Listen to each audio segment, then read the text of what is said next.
Cami, vamos continuar então de onde a gente parou mais ou menos, né? Você falou que tinha conseguido um estágio em Furnas, né?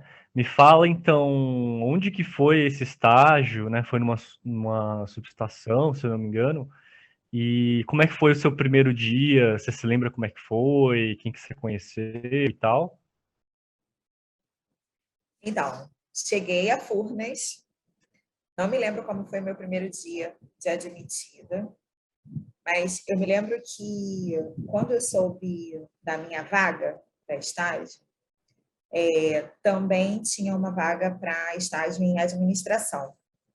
E eu indiquei essa vaga de estágio de administração para umas pessoas que eu conhecia, né? E uma das minhas amigas de infância, ela se candidatou à vaga e foi ser estagiária lá. Ela ainda entrou antes de eu entrar, antes da minha vaga abrir efetivamente, ela começou o estágio dela. Então, quando eu cheguei lá, eu já conhecia a Nanda, né? E isso acaba dando um acolhimento, né? De você saber que tem alguém ali que já conhece as outras pessoas, uma pessoa para te apresentar, né?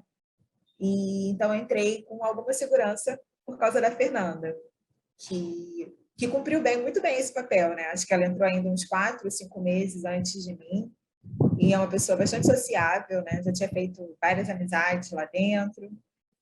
E nessa época também tinha acabado de chegar na subestação um grupo que, se eu não estiver muito errado, eram 6 técnicos que tinham acabado de vir do centro de treinamento, né? E eram 6 rapazes, 6 meninos. Deixa eu ver se eu sei ainda direitinho quem são. Maurício Fayad, o Marques, o Alan, o Ellerson Belmonte, Davi. Deve ter mais alguém que eu não tô me lembrando agora. E todos éramos muito jovens. Mas, enfim, éramos 3 meninas na subestação. Não tinham muitas outras mulheres, tinha o pessoal da equipe de limpeza, mas assim, na região ali mais administrativa, com mais acesso à sala de controle, nós éramos as únicas meninas dali. Até um tempo antes da gente entrar, não tinha nem banheiro para mulher no nosso andar. Os banheiros eram só masculinos, mas um gerente da subestação é o gerente responsável, não me lembro agora o nome, tinha um nome especial para isso, né? Mas como se fosse um encarregado da subestação, né? O gerente maior ali na subestação, que era o Júlio Moreira. Ele tinha feito uma obra há muito pouco tempo, cedendo um banheiro que era exclusivo dele para as meninas, para as meninas terem um banheiro naquele andar, né? Eu nunca tinha visto isso na minha vida. Chegar num lugar para trabalhar. Assim, não tinha trabalhado em outros lugares antes, mas nunca imaginei passar por isso. Chegar num lugar para trabalhar e, caramba, a gente tem esse banheiro aqui, não tinha banheiro para mulher, né? Há muito pouco tempo. Eu acho que, como eu já disse, assim, eu nunca tive muito acostumada a pensar que alguma dificuldade que eu tivesse vivido fosse por ser mulher ou por alguma condição natural minha, né? Eu nunca atribuí nada a isso. Então, nunca imaginei que a gente podia chegar no lugar para trabalhar e não ter banheiro para mulher. Mas, enfim, os meninos tinham acabado de chegar lá tinha muito pouco tempo, eles passavam um tempo treinando, sendo treinados, né, para a atividade que eles iam desenvolver, e, e depois passavam um tempo como se fosse um estágio probatório, ganhando ali uma experiência e tal. Então, você imagina uma subestação. Além da gente, tinham mais outros 3 estagiários na área de estagiários jovens, né? Estou falando assim, uma galera bem mais nova, na área de manutenção. Então, estávamos quase todos ali na faixa dos 18, 22 anos. E foi muito legal. Acho que, assim, passei por muitas experiências profissionais, obviamente. Eu digo que eu visualizei ali 2 apagões, né? 2 blackouts na subestação. Eu achava o máximo estar num lugar que transmitia energia, que a gente via os disjuntores se desligando, que a gente via os transformadores, a gente participava, assim, um pouquinho, né? O trabalho era bem da sala de controle, bem do pessoal de manutenção. Mas imaginar que a gente fazia parte de uma coisa que era tão grandiosa, sabe? E muitos jovens, né? E todo mundo muito novo, todo mundo trabalhava, além os mais velhos também trabalhavam com esse brilho no olhar, mas isso refletia muito na gente. Então, chegar ali para trabalhar era uma coisa de responsabilidade, mas era um encantamento, sabe? Com aquela situação de pensar que a luz estava passando por ali, a energia estava passando por ali, e que uma semana antes tinha faltado luz no país inteiro e um pouquinho lá fora, porque tinha dado um problema ali, e que a gente estava lá ouvindo como eles resolviam esse problema. Eu acho que muito da minha paixão por Furnas nasceu ali, sabe? E, enfim, todos os meninos dessa leva, eles acabaram ficando em Furnas e foram contratados como operadores, né? E depois eu tive o prazer de reencontrar alguns deles quando eu voltei com a minha história de retorno a Furnas, né? Mas, enfim, eu tenho uma outra grande amiga, tanto a Fernanda, né, quanto os meninos que eu ainda vejo, mas a Sabrina, que era na época uma estagiária de manutenção. A Sabrina é uma mulher de 1,77 m, enorme, negra, linda, e naquela época a gente tinha 19 anos. E a Sabrina estagiava, um dos trabalhos dela na manutenção era operar uma ponte rolante, que ficava num andar enorme, que tinha a subestação, né? Uma das duas subestações que tinham lá, acho que era de 138 kV. E, então, vira e mexe, a gente tinha alguma coisa para tratar com a área de manutenção, chegava na subestação e ela estava lá em cima, operando a ponte, né? E eu ficava assim muito encantada com o trabalho dela. Era eletrotécnica, né? Estagiária de eletrotécnica, eu ficava super encantada com o trabalho dela e pensava assim, gente, eu nunca faria aquilo ali. Eu morro de medo de altura, né? Eu nunca faria aquilo ali. E até hoje eu falo isso para ela, né? Que como a gente naquela idade, daquele jeitinho subia lá e manuseava, né? E usava aquela ponte para um lado, para o outro, subia, descia, equipamento, mexia.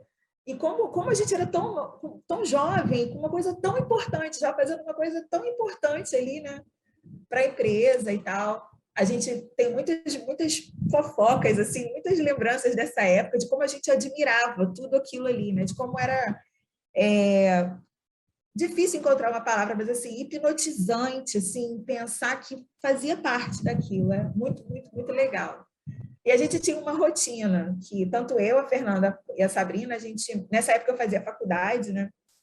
Então, eu saía do estágio e ia direto para a faculdade, mas o horário de saída era um pouco mais cedo, não dava tempo assim de ir direto para a faculdade.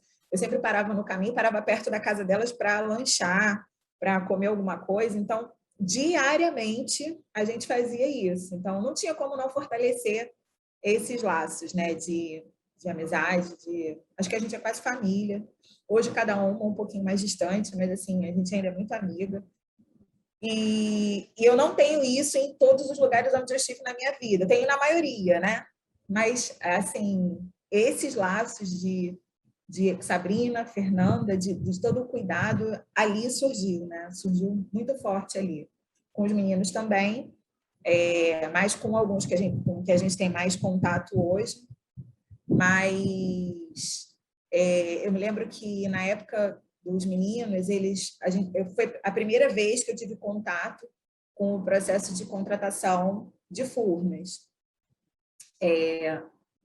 Eu entrei para o estágio e algumas vezes a gente sempre era perguntar. Na verdade, quando eu entrei no estágio, eu não entrei no estágio por causa da faculdade. Eu ainda entrei no estágio para cumprir exigências de horas daquele meu segundo grau técnico, que eu não tinha conseguido diploma porque eu não tinha feito estágio, né? Então, eu fiz 1 ano de estágio por conta do técnico. E aí, quando fui renovar, eu falei, olha, eu já cumpri as minhas horas, agora eu quero entrar como estagiária de nível superior para cumprir horas para a faculdade, né? E aí eu fiquei ali por volta de mais uns 8 meses. Na época, a gente esse gerente ainda conversava para tentar estender por 2 anos o de técnico, por mais 2 anos o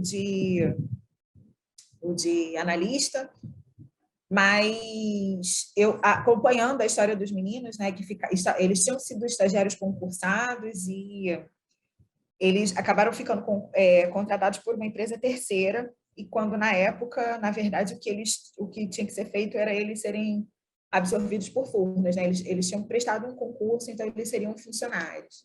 Foi a primeira vez que eu tive contato com isso, e eles, muito jovens, já discutiam esse futuro, né? Contratação, como terceiro ou como funcionário de Furnas ali.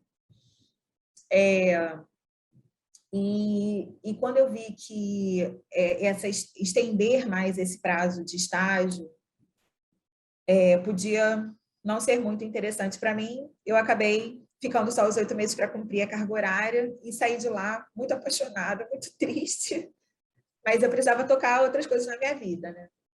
Então, assim, vivi muitas coisas ali naquela subestação. Quem não conhece a subestação de Grajaú, fica na rua Borda do Mato, no Grajaú, lá em cima, é bem pertinho da comunidade Nova Divinéia. E a gente ali, de vez em quando, na subestação aconteciam assim uns casos, né? Por exemplo, a gente tinha uma pessoa que trabalhava na área de manutenção que tinha vindo de Campos. Ele era um aposentado e que tinha sido chamado para prestar serviço novamente para a empresa, né? Soter. E ele tinha um Monza muito, muito, muito novinho e bem tratado, com CD de mala. Acho que hoje os adolescentes nem sabem o que é isso, né? E, assim, com aquela pintura sem um arranhão, ele estava sempre com um carro super limpo. De vez em quando ele dava carona para a gente para ir para casa ou para a faculdade, porque ele morava perto da gente. Hoje, inclusive, eu moro muito perto do apartamento que ele ficava, né? Porque ele é de Campos. E numa dessas, assim, numa daquelas demonstrações, né? O carro está aqui e tal. Esqueceram o portão da subestação aberto na entrada de algum caminhão. E a subestação foi invadida por um bode que desceu da comunidade, né? Assim, o bode podia ter parado em qualquer carro, mas o bode resolveu subir no capô do Monza do Soter. E, assim, momentos de desespero para ele, né? Que tratava o carro com o maior carinho, mas depois, assim, rendeu muitas risadas, né? Porque tinham vários carros ali, vários carros da empresa, e o bode, assim, mirou no carro da pessoa cuidadosa, né? Do cara chato com o carro. E, assim, foram muitas risadas para conseguir tirar aquele bode de cima do capô do carro. Muito engraçado. Fora isso, a gente também... Eu tinha acabado de tirar carteira nessa época, tinha acabado de tirar carteira de motorista. Eu ainda não tinha carro, mas a gente conseguia sair algumas vezes para almoçar, o pessoal da subestação emprestava, com muita responsabilidade, né, para a gente. Então, renderam alguns almoços no Shopping Iguatemi, que era recém-inaugurado, e normalmente esse triozinho, Camille, Sabrina e Fernanda. Algumas vezes com os meninos, mas normalmente o triozinho, Camille, Sabrina e Fernanda, estava presente, assim, muito juntinha, né, muito unida nessa época. E a gente também teve ali contato. Acho que eu tive, como assim, apesar da escola ter sido o meu primeiro trabalho, né? Na escola eu também tinha contato com gente mais velha, mas esse contato dos aposentados que tinham voltado a trabalhar, que tinham sido chamados, era uma coisa que eu não sabia que existia muito, né? De você ter a possibilidade de ser recontratada após aposentado para trabalhar até no mesmo lugar que você tinha trabalhado antes. Eu já sentia neles o carinho que eles tinham pela empresa, né? Pelo fato de retornar até de um período de descanso, uns por mais necessidade, outros para estar mais perto mesmo das pessoas que tinham feito parte da vida ali durante muito tempo. A gente vê muito isso ainda em Furnas. as pessoas têm dificuldade mesmo de estar longe, né, da empresa. E a gente, quando eu estou dizendo aqui, as 3 meninas, né, a gente conviveu ali com algumas pessoas que já tinham uma idade mais avançada e que logo em seguida a gente perdeu essas pessoas, né? Eles faleceram, enfim. Me lembro muito do Anselmo, que era um cara lá de Padre Miguel, era um negro, lindo, já grisalhinho, assim, de barbinha grisalhinha. E o Anselmo aconselhava a gente em tanta coisa, sabe? Acho que ele olhava para a nossa meninice ali e tinha um carinho muito gostoso, assim. Era muito gostoso ser jovem, ser muito jovem numa empresa de tanta responsabilidade, com pessoas que entendiam a nossa meninice com os assuntos que a gente tratava e do jeito que a gente falava, que hoje eu imagino, né? Que devia ser cheia das gírias. Pô, e aí? Mas resolve isso aqui. Ah, resolve logo. Para logo com isso aí. Eu imagino que devia ter, assim, um jeito, né? Muito diferente. E Furnas acabou doutrinando a gente ali. A gente aprendeu demais ali, né? Com o carinho desses mais velhos, com o carinho dessas pessoas que a gente ia fazendo e errando, e eles acertavam, né? Iam podando as nossas arestas, mas ainda assim entendendo muito a nossa postura e corrigindo para o bem mesmo, né? Sem muitas críticas.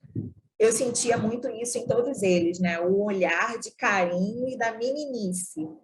E posso dizer que um privilégio ser menina, ser mulher ali no meio deles, que isso acho não, tenho certeza que fazia eles ainda mais carinhosos, né, e jeitosos com a gente, porque eles nos poupavam de muitas discussões que eles tinham, e vira e mexe a gente era assim, sai daqui agora que não é para vocês escutarem isso aqui, sai daqui agora. O bicho pegava lá dentro, pau comia mesmo, né, de decisão ou de alguma outra coisa que eles tinham vivido. Isso que eu falo do trio, Camille, Sabrina e Fernanda, a gente trabalhava em coisas diferentes. Mas os operadores, eles trabalhavam em turnos de 3, e eles ficavam 8 horas por dia fechados juntos na sala de controle, né? Durante 3 dias seguidos, e depois descansavam 2 dias, mas assim, eles passavam na casa, buscavam, então assim, o trajeto para o trabalho eles já faziam juntos, né? E então, que nem família, quando o pau comia de verdade, assim, quando eles brigavam, o negócio era tenso. E eles, vira e mexe, nos poupavam, assim, de ouvir algumas coisas, e enfim. Mas eu me lembro de algumas pessoas ali da operação que eu não sei muito bem os números quanto a isso, mas é muito grande, né? O número de pessoas que têm tendência à depressão, a problemas no casamento, por causa desse regime de trabalho em turno. E muito poucos deles tinham esses problemas, né? Ou passavam esses problemas para a gente, mas também foi muito difícil quando a gente viu isso acontecer com algumas pessoas ali. E o primeiro contato, né, com alguém que podia estar sofrendo no casamento pela distância por conta do trabalho, ou uma família que sentia a ausência daquele pai, né, daquela pessoa, por conta do trabalho. Quantas reflexões isso, ao longo da minha vida, eu fiz e me lembrava de algumas coisas assim, que a gente viu passar. Foi assim, mais um aprendizado, né, para o que eu apliquei em outras fases da minha vida. E também uma coisa que me chocou muito quando eu estava em Furnas, né? Não é uma coisa extremamente comum, mas acontece. Os acidentes em Furnas, os acidentes numa subestação podem ser terríveis, né? E eu não presenciei nenhum acidente grave na subestação. Como eu disse, assim, a gente era muito bem cuidada, muito bem orientada, né? Até a questão de usar salto alto, estar de saia, aqui você anda, aqui você não anda, não pode passar ali, aqui só de capacete e tal. Nós éramos muito bem orientadas, aonde a gente podia circular, em que momentos a gente podia circular, né?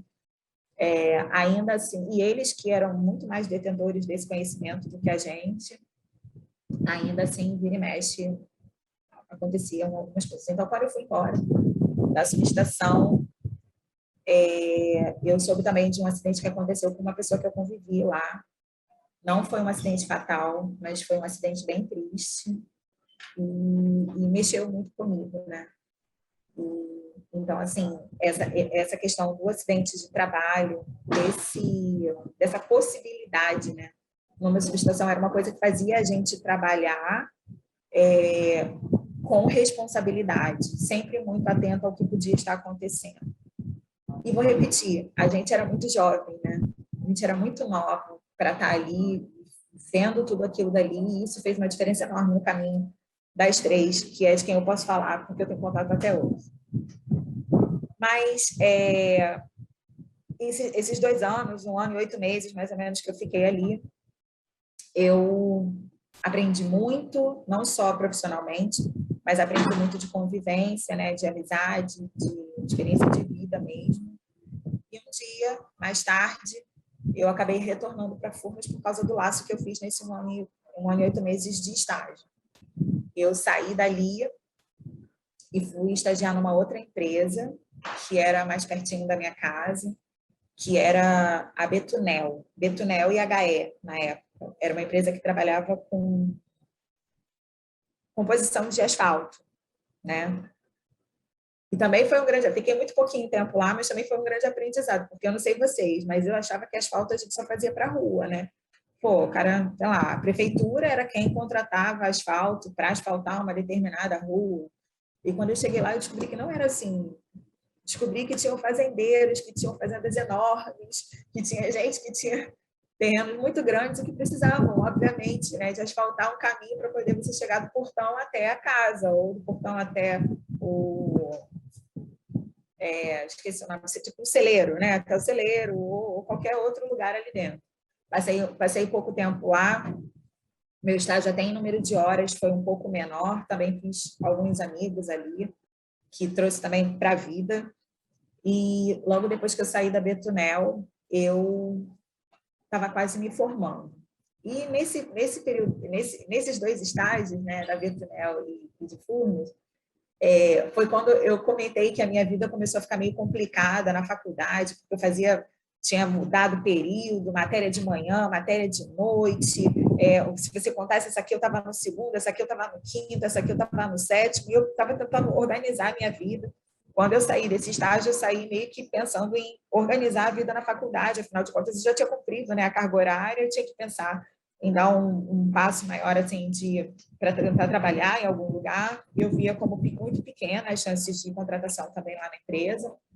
Eu ia falar sobre isso em Furnas, mas, enfim, quando eu vi a situação dos meninos em relação a ser contratado como terceiro, né, eu optei por não aguardar a minha época de ser contratada em Furnas e resolvi, apaixonada ainda, mas buscar outros horizontes.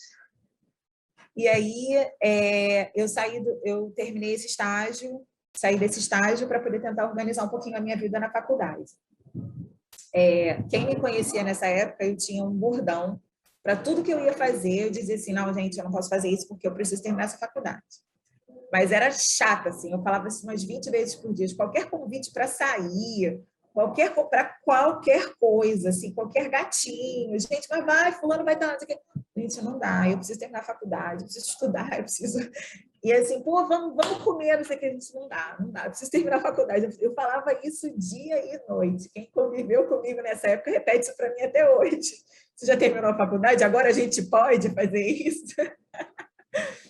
E eu falei, não, eu preciso terminar a faculdade, preciso terminar. E aí eu dei um tempo, fiquei quase 1 ano tentando terminar a faculdade, né? Tentando acertar ali umas matérias para pelo menos conseguir tentar cumprir num tempo aceitável, né? Aquela confusão que eu tinha feito e a minha graduação. E aí foi uma época que eu comecei a conhecer mais as pessoas na faculdade, porque até então eu aparecia, assistia a aula, né? Tchau, beijo, tinha que ir embora, porque no dia seguinte estava trabalhando e estava muito cansada. Nessa época do meu estágio de Furnas, eu saía de casa por volta das 5h30, 6 horas. Era uma época que transporte público era muito pior do que hoje, eu acho, no Rio. A gente ainda via gente pendurada na porta, pendurada em cima, né?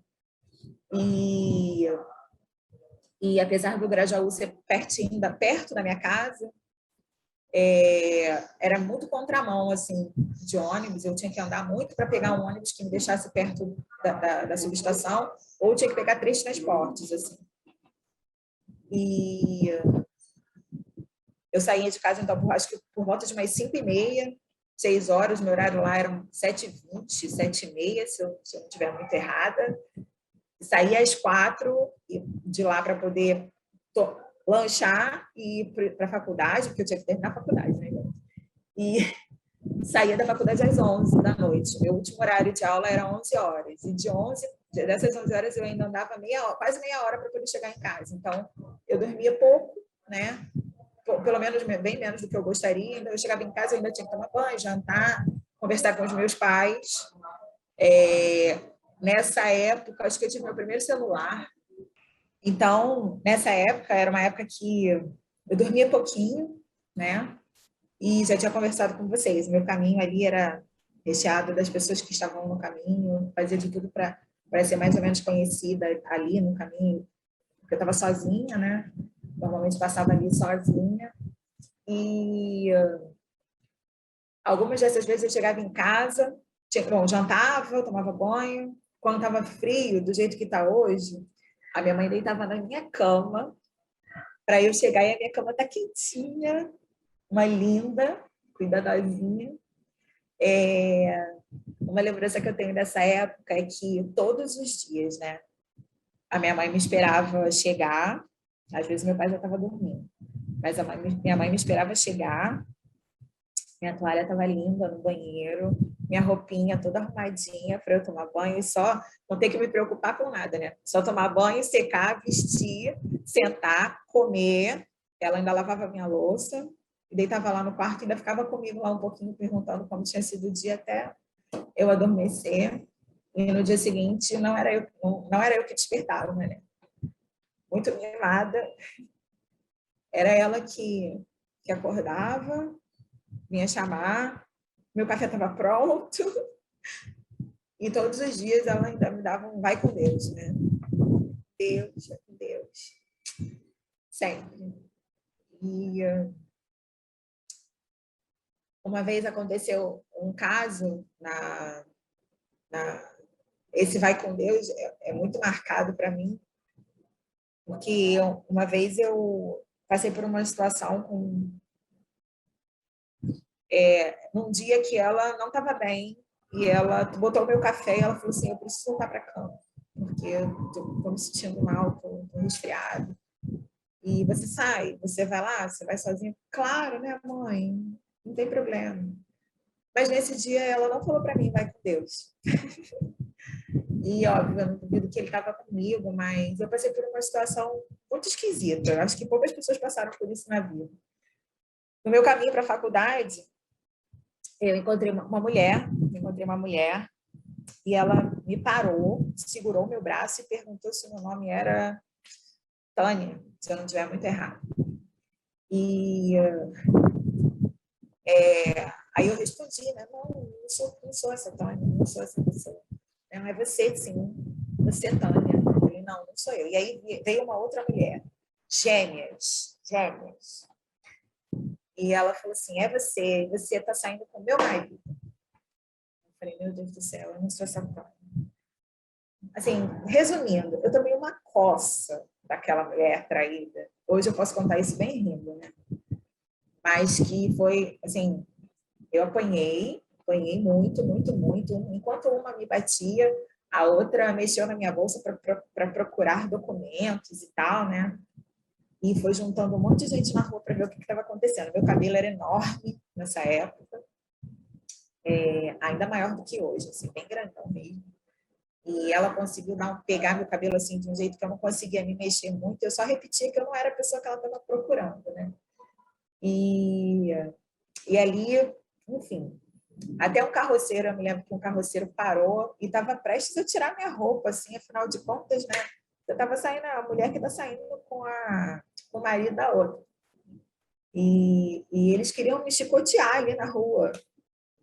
Até que uma mulher saiu de casa, saiu da casa dela, escutando, né, o burburinho, e falou: oh, não é essa menina aí não, porque a Tânia é outra. A Tânia vai passar daqui a pouco, que ela vai passar aqui antes e tal, e não sei o quê. E assim, ela salvou a minha vida, né? Porque eu não sei o que podia ter acontecido comigo ali, naquele dia. E eu voltei para casa. As duas, inclusive, me levaram em casa para poder explicar o mal entendido para os meus pais. Enfim, isso rolou um processo na justiça, mas, assim, a importância desse vai com Deus, para mim, de novo, não que ele não estivesse comigo ali, mas foi o único dia que a minha mãe não pôde levantar para me dizer esse vai com Deus, sabe? E eu nunca me esqueci disso, assim, da importância desse cuidado dela, o quanto eu creio que ela tem uma autoridade, sabe, sobre a minha vida, do que ela sempre declarou de bom e do quanto ela desejava, né, todo esse bem e, enfim, por mais que ela não tivesse dito para eu ir com Deus nesse dia, eu tenho certeza que ela estava lá no cantinho, na caminha dela, pedindo proteção, né, para ele. E foi um livramento que eu tive ali, porque podia ter sido muito, muito, muito pior. Desse dia eu me lembro que quando eu cheguei na minha rua acompanhada com elas, os meus vizinhos acharam que eu tinha sido atropelada, porque eu me machuquei muito no rosto. E aí, enfim, meu pai depois precisou ir até a casa dessa mulher para acreditar. Já falei para vocês, né? Porque eu tenho essa cara de sem vergonha e todas as coisas que podiam dar errado. Alguém sempre achava que tinha sido a Camila. E, enfim, eu acabei fazendo amizade, né? No caminho. Essa senhora que salvou a minha vida, né? Me vendo sair dali e falou assim, ó, oh, não é a Tânia, essa menina tá indo para a faculdade, ela passa aqui todos os dias, ela me conhecia de horário, ela me conhecia de tudo isso. E assim, por muito tempo eu passei ali e aqueles vizinhos ainda me perguntavam, você tá melhor? Você resolveu? Ficou tudo bem? Seu pai acreditou, né? E meu pai depois foi lá na rua conversar com ela, né, para saber se o que eu estava contando era verdade, porque é uma história extremamente descabida, né? Ou se você apanhou, você deve ter merecido, deve ter aprontado algum. Mas, enfim, a gente tinha essa relação de confiança, ele me levou até lá para ver se a gente conseguia algum dado, conversei com a própria menina, com a própria Tânia lá, para saber quem era, o que tinha acontecido, se ela estava bem.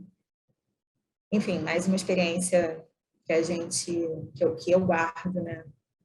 Mas principalmente com esse vai com Deus da minha mãe, que sempre me fez tão bem, assim, sempre me fez muito bem.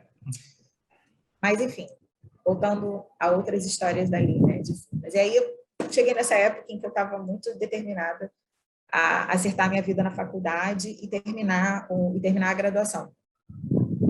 E eu já sabia o que eu queria fazer logo depois que eu terminasse a graduação, que eu queria me emendar numa pós, mas eu estava começando a procurar emprego, assim, queria acertar minha vida e começando a procurar emprego, mas de forma que fosse um emprego, né? Um emprego mais certinho. Eu não queria mais estagiar, achava que já tinha experiência suficiente para começar a trabalhar, para estar no mercado de trabalho como funcionária, como estagiária de algum lugar. E aí eu comecei a fazer alguns concursos. Na época, acho que eu fiz os concursos para aeronáutica, mas ainda assim, o foco era terminar a faculdade. E aí, na faculdade, eu conheci meu marido, meu atual marido, né? Meu atual e único marido. Eu brinco que eu devo ter ficado ali mais um tempinho só para conhecer ele, né? Não tinha motivo para ter ficado um pouco mais, já que eu precisava tanto terminar. E aí a gente se conheceu em pouco tempo. O Leonardo era um pouco mais jovem que eu, então ele ele tinha mais tempo de faculdade para ficar, mesmo depois que eu terminasse. Então, se eu tivesse terminado no meu tempo certinho, eu não teria conhecido ele. Então, fiz algumas matérias com ele e a gente começou a namorar. A gente começou a namorar no dia do meu aniversário. Nessa época também a gente tem um amigo, que a gente é padrinho de casamento dele, que é o Rafael, e que participou muito das primeiras conversas, assim, com o Léo, dos meus primeiros papos com ele, né, os primeiros flertes. E nessa época a minha cunhada estava grávida da Júlia, que é a minha sobrinha mais velha. Então, quando a gente assim deixou de falar algumas coisas de faculdade, os primeiros assuntos que a gente conversou foi da gravidez da minha cunhada. E aí, enfim, conheci minha cunhada já grávida. Hoje eu tenho uma sobrinha a Júlia, que era quem estava ali na barriguinha. A Júlia está fazendo 20 anos esse ano. Muito bom fazer parte da vida dela, assim, desde tão pequenininha. Foi a primeira acho que uma das primeiras crianças com quem eu tive contato depois de adulta, porque a minha família não tinha muita criança nessa época. E, enfim, começamos a namorar. E quando a gente começou a namorar, nesse período de início de namoro, eu também arrumei um trabalho. Aí arrumei um trabalho na Xerox do Brasil. Fui contratada para trabalhar no helpdesk deles. Era um produto novo que estava sendo lançado, era um portal. Hoje em dia a gente fala muito sobre EAD, mas na época não tinha nada parecido assim no mercado. Era uma ferramenta que tinha sido desenvolvida por uma outra empresa, não pela Xerox, né? E a Xerox tinha adquirido ou fundido não, mas acho que tinha adquirido essa outra empresa. E ao invés de trabalhar comprando só a ferramenta, a Xerox estava fazendo um portal que abrigasse a ferramenta e que a ferramenta fosse só parte do que o portal oferecia, né? E, então, foi o primeiro contato que eu tive com educação à distância, isso há 21 anos atrás. Eu fiquei na Xerox por volta de 1 ano e meio também. Essa empresa acabou, e a Xerox, na verdade, tinha um produto voltado para EAD, mas esse produto da outra empresa era um pouco melhor do que o da Xerox no mercado, né? Como esse projeto do portal não foi muito para frente, esse produto da outra empresa acabou e ficou só a Xerox ficou comercializando só o produto deles. Passado o meu tempo na Xerox, eu terminei a faculdade e fui começar a pós-graduação que eu queria começar. Eu fui demitida da Xerox no dia 31 de dezembro. Foi o ano novo mais esquisito da minha vida, porque a gente tinha comprado alguma coisa para ano novo, acho que a gente não tinha saído no ano novo, mas a casa estava cheia, então assim, aquele clima, né, de Réveillon, galera, todo mundo vai passar junto. Eu com aquela cara assim de demitida, meu Deus, como é que eu vou fazer para pagar as minhas contas agora, né? Como é que eu vou fazer para me virar no ano que inicia? Como é que eu vou comemorar uma virada de ano novo sendo demitida? Mas beleza, vamos embora. E aí esse ano virou, eu já tinha me matriculado na PUC para fazer a pós-graduação que eu queria e não estou muito certa das datas, mas assim, eu já estava matriculada para fazer a pós. Tive que contar com a ajuda dos meus pais, né, para iniciar a pós. E mais do que isso, eu precisava ir e voltar da Gávea. Então, além do custo da faculdade, né, além do custo da faculdade, eu precisava bancar a ida e a volta, né, e todas as outras coisas que um curso desse porte requer. Material e tal. E então assim, acho que passou o meu primeiro período de pós-graduação e eu acabei conhecendo umas pessoas que moravam próximo e eu simplesmente me ofereci para gente, vocês não querem me dar essa carona, eu preciso tanto, né? E isso também é a história que o povo conta até hoje, assim, nossa, a Camille se apresentou de uma maneira super sutil, né? Oi, meu nome é Camila, eu moro em tal lugar, me dá uma carona para casa aí todo dia, eu divido a gasolina, a gente dá um jeito, mas me leva, porque eu não tinha como ir de ônibus da Gávea para o Meier, né? Era muito longe e era muito tarde. E sem grana, e muito sem grana, né?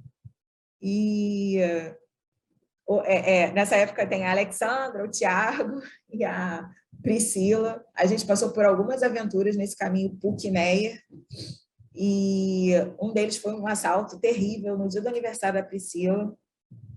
Nós estávamos, nesse dia, a gente tinha saído um pouco mais tarde, não, a gente tinha saído um pouco mais cedo da faculdade, e a Priscila resolveu me deixar na porta de casa, porque era uma carona, éramos muito amigos, mas não queria desviar muito do caminho, então eu ainda andava um pedacinho. Ela me deixava num lugar em que eu ainda andava um pouquinho para ir para casa, né?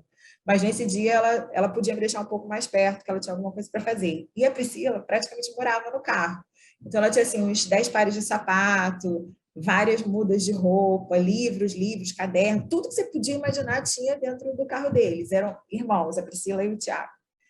E ela praticamente morava no carro. Então, nesse dia, a gente estava indo em direção à minha casa, chegamos numa rua que até hoje é uma rua bastante deserta. A Priscila estava com uma certa pressa ali de passar naquele caminho, e um carro cortou a nossa frente. Ela não pensou duas vezes em dar um buzinadão daquele assim, bem, sabe, sai da frente, pô, como é que se faz isso, né, e tal. E quando não foi a nossa surpresa que esse carro freou, e junto com esse carro frearam mais uns 4 carros, fechando o nosso e mandando a gente descer do carro com a mão na parede, mão na cabeça, vai para a parede que eu vou matar todo mundo. Foi, acho que, a pior experiência da minha vida. Porque eu tinha certeza, aquilo que as pessoas falam, assim, passa um filme muito rápido na sua cabeça, passa um filme de toda a sua vida muito rápido na sua cabeça. Eu só pensava nos meus pais, né? E o meu filme era meu pai recebendo a notícia de que eu tinha morrido com um tiro na cabeça, com a mão na parede, né? Ali no lugar. E eu estava estudando nessa época para o concurso de Furnas. E eu tinha conseguido, que uma amiga tinha conseguido para mim imprimir várias matérias, assim, várias apostilas, né, que estavam dentro de um envelope grande. Aliás, era por isso que a Pri estava me dando carona para casa, porque eu estava com muita coisa no carro. E aí, a cena que eu tenho na minha cabeça desse assalto era a Priscila, uma pessoa me abordando, o Tiago estava dormindo atrás, né? Uma pessoa me abordando, outra pessoa abordando a Priscila, e a Priscila reagindo, dizendo que não ia sair do carro porque era aniversário dela. Meu Deus! E o cara que me abordou, assim, ele pulou com a arma de frente para mim, né, no carro. Eu sonhei por meses com a bala saindo daquela arma, assim, no meu rosto. E eu acho que ele devia estar sob efeito de muita droga, né? E muita adrenalina também. Então, ele abriu a porta do carro e ele jogou o meu envelope no chão e começou a me puxar para fora do carro. E eu ia sair, era óbvio que eu ia sair, mas acho que ele estava tão nervoso, estava todo mundo, né, muito nervoso, e as minhas folhas começaram a voar, o envelope rasgou e as minhas folhas começaram a se embolar ali dentro do carro. E o assaltante, ele parava, ele repetia o tempo todo isso para mim: mão na cabeça, vai para a parede que eu vou matar todo mundo. E aí ele largava a arma no chão e catava as folhas e jogava as folhas dentro do carro. E aí ele lembrava que ele estava assaltando, né, e que a arma estava no chão, e aí ele pegava a arma e apontava. Então eu fui para a parede com a certeza de que eu ia morrer, mas eu olhava assim por baixo do braço, né, e eu via aquela cena dele catando as folhas e jogando as folhas dentro do carro. Não entendi muito por que ele estava fazendo aquilo, né? Até a hora que a Priscila meio que se atracou com um cara que estava rendendo ela. e a gente teve que tirá-la, né, do lugar, ao invés de obedecer e ir para lá. Mas, de novo, né, graças a Deus, que cuidou da vida da gente ali, naquele dia também. A gente saiu e eu não perdi nenhuma folha, nem um fio de cabelo. Não, o fio de cabelo eu devo ter perdido, mas assim, nós saímos dali, fomos para uma delegacia, foi muito tenso ligar para os nossos pais, avisando que a gente estava sem carro e tudo, mas que estava todo mundo bem, graças a Deus, né? Depois o carro foi encontrado, porque eles estavam fazendo só uma arrastão, só para puxar telefone, bolsa e tal, né? Enfim, a gente podia ter perdido a vida num ato de nervosismo, tanto deles quanto nosso. Mas eu vou repetir, Deus me guardou e com muito, muito, muito carinho, porque não faltou uma folha. Quando o carro saiu, assim, a gente não tinha mais relógio, não tinha mais celular, não tinha carteira, não tinha notebook, não tinha nada. Mas as minhas folhas estavam todas lá, todas lá. E eu tinha me inscrito para esse concurso de Furnas, chega de falar de assalto, né? Era só para falar das folhas, mas eu tinha me inscrito para esse concurso de Furnas, e esse concurso foi assim, eles abriram o concurso, abriram as vagas, a gente pagou a inscrição, e o concurso não aconteceu no prazo que estava previsto. Então, eu estava estudando, aproveitei para fazer outros concursos, né? Fui aprovada para um concurso de civil da aeronáutica nessa época e esqueci o concurso de Furnas, né? Porque não saía, provavelmente mais para frente eles iam devolver o dinheiro, e foi isso mesmo que aconteceu, né? Tentar, quem quisesse podia entrar e pedir o dinheiro de volta e tal. E eu fui aprovada para esse concurso de ser civil da aeronáutica, do Departamento de Aviação Civil. E aí fui convocada, passei acho que em quarto lugar para lá, fiz um tempo de nivelamento para poder aprender as regras da corporação. Foi um período, eu fiquei com eles 1 ano e 6 meses. E quando eu entrei,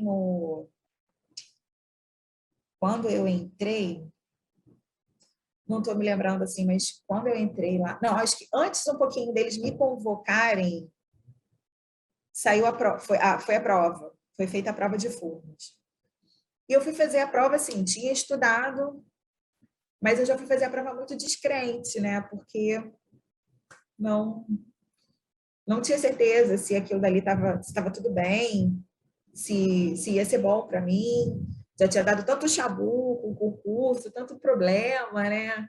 Eu fiquei, cara, não é possível. Mas, enfim, eu estudei para caramba, vou lá, vou fazer a prova para ver qual era. Era aquelas provas, eu esqueci o nome da instituição, mas uma prova que todo mundo odeia muito, que era aquela de você marcar, a cada 2 erradas que você marcava, anulava uma resposta certa. Eu fiz a prova e aí a aeronáutica me convocou. Eu sabia que eu fui bem na prova de Furnas, mas não sabia a colocação, não me lembro se já sabia a colocação. Não, a minha colocação foi um pouco mais para frente, acho que tinha umas 30 e tantas pessoas na minha frente. Na aeronáutica eu tinha passado melhor, o salário da aeronáutica era muito melhor, mas era um concurso temporário. E aí eu fui para lá. Não fui só eu que fiz o concurso, né? Eu passei, eu fiz, meu marido fez. Na época ele ainda era meu namorado, a gente não era nem noivo. E tinham mais umas 3 amigas e todos nós fomos aprovados. A gente entrou junto também lá. Essa amiga era da pós, fazia pós-graduação comigo e a gente foi para lá. E aí a gente trabalhava em setores diferentes, né? Eu fiquei trabalhando no setor de suporte e conheci muita gente no Departamento de Aviação Civil. Foi o meu primeiro contato com uma instituição militar, assim, com uma corporação militar, como civil, né? Que é diferente de você estar numa corporação como militar. Vou repetir, não sentia em nenhum momento que alguma dificuldade que eu tenha passado ali fosse pelo fato de ser mulher. Lá, na verdade, eu achava que algumas das dificuldades que eu passava eram pelo fato de ser civil, porque entre eles, assim, com eles, tem um tratamento diferente, né? Não me sentia discriminada, não. mas entre eles, assim, a questão da hierarquia mesmo, né, e da divisão, assim, é tudo muito, muito certinho e tal. Então, tinha muitas coisas que eu gostava ali, que eu achava muito legal. Tinha outras que eu não entendia muito, que era, assim, o fato de ter um elevador só para oficial, um elevador para civil, mas isso também, assim, foi um lugar em que eu aprendi a respeitar muito a questão da hierarquia, que eu acho que até ali eu respeitava, mas respeitava mais do meu jeito, até de uma forma muito informal. Ali não, ali a gente aprende a ser formalzinho, né? E a dançar muito conforme a música. Eu acho que isso faz bastante diferença na vida da gente. Certo ou errado, bom ou ruim, faz diferença. A gente aprende um monte de coisa. Mas, enfim, quando a gente entrou e começou a fazer o curso do nivelamento básico para poder aprender algumas coisas, né, sobre aviação civil, sobre a própria aeronáutica. Eu conheci um menino lá, que era o Eduardo, e, de novo, de uma forma super sutil, eu me apresentei para ele. Eu tinha visto o nome dele na lista dos aprovados do concurso de Furnas, e ele tinha sido aprovado numa posição bem anterior à minha. E logo que Furnas começou a chamar, o Eduardo foi convocado. A gente tinha passado para o mesmo cargo, né? E o Eduardo foi convocado. Então, acho que com uns 3 ou 4 meses, o Departamento de Aviação Civil, o Eduardo foi convocado. E aí, foram assim, as poucas vezes que a gente se falou, foi assim: oi, tudo bem? Meu nome é Camille, eu vi o seu nome lá na lista dos aprovados de Furnas. Você está empolgado, né, com o resultado do concurso e tal? E o Eduardo era assim, era não, o Eduardo é um cara super calado, super discreto, super quietinho, né? Assim, abordado assim, tipo, quem é essa mulher, né? E aí a gente virou grandes amigos ali, né? Depois dessa abordagem, a gente ficou muito amigo. Ele trabalhava direto com o meu marido, eles eram parceiros nos mesmos projetos, inclusive, de desenvolvimento, no pouco tempo que o Eduardo ficou lá, né? Porque aí eu acho que foram 2 ou 3 meses e ele foi convocado. E ele diz, até hoje ele fala para mim, eu vim para Furnas por sua causa.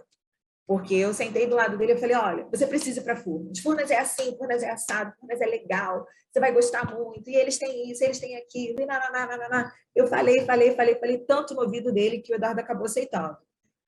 Ele foi para Furnas para ganhar menos da metade do que a gente ganhava no Departamento de Aviação Civil. Ele também já namorava com a Raquel, e acho que a Raquel estava fazendo faculdade na época, não lembro se ele já estava fazendo plano para casar, eu acho que não. Mas eu lembro que ele acabou largando o Departamento de Aviação Civil e foi para Furnas. E aí ele foi, e vira e mexe a gente falava, né, para saber como é que estava, se ele estava gostando muito, se ele estava gostando pouco, onde ele tinha ficado, o que ele estava fazendo, se ainda se encaixava com alguma coisa que eu queria fazer, se valia a pena ou não valia a pena. Mas o fato é que um ano e tanto depois, quando eu fui convocada, e eu voltei, né, a procurar o Eduardo para falar sobre o concurso, eu acabei indo trabalhar na mesma divisão que o Eduardinho, né? E aí foi a vez dele me convencer, porque nessa época já estava ganhando um pouquinho mais, acho que eu já estava comprando a nossa primeira casa, a gente estava comprando a primeira casa, então eu já tinha umas contas que não dava para simplesmente, caramba, ó, vou largar tudo e pai, me ajuda aí. Eram continhas um pouquinho mais altas, pensando em casar, e o Eduardo, super discreto, muito diferente de mim, né? Deixou ali assim a pronta escolha: olha, eu faço isso, eu faço aquilo, mas não tem nenhuma garantia de que você vai trabalhar com a mesma coisa, com o mesmo lugar, porque o nosso cargo era um cargo amplo, não tinha muito direcionamento de onde a gente podia cair, né? Na verdade, na fase de entrevistas que o pessoal escolhia, ou que algum gerente escolhia para onde a gente podia ir e ajudar. E aí eu me lembro do meu pai interferir, ele falou assim: olha, eu não quero saber como é que você vai fazer para pagar suas contas, o fato é, você vai, porque teu emprego na aeronáutica é temporário, e Furnas, você já esteve em Furnas, e você sabe como é, você ainda perturbou o garoto para o garoto ir, por que você não lembra de tudo que você falou de bom, né, para ele, para você aplicar isso agora para você? E lembra que você não perdeu uma folha de matéria. Isso, assim, foi, sabe, ele foi enumerando, assim, todas as vezes você podia ter desistido do concurso, e você não desistiu, e você foi, nananã, nananã. Tá bom, pai, sou obediente, vamos lá, vamos para a Furnas. E, de novo, Deus, assim, muito, muito, muito bom comigo, né? Entrei em Furnas no mês, fui admitida no mês que o novo plano de cargos e salários tinha sido aprovado. E acho que, assim, não perdi dinheiro nenhum. Consegui entrar lá pagando as mesmas quantias que eu pagava no outro salário. Merreca, mas era o que eu precisava, né? Então, entrei em Furnas de novo. O que pesou muito na minha decisão de voltar e não voltar? Eu sabia que provavelmente a minha vaga era para o escritório central. E eu tinha muito medo de não me adaptar ao escritório central, porque meu estágio tinha sido numa subestação, e numa subestação você vive muito diferente do que... Você vive Furnas de uma forma muito diferente que é o escritório, né? E eu ainda entrei pensando em voltar um dia para uma área regional. Mas, enfim, entrei, fui parar numa área de desenvolvimento para suprimentos.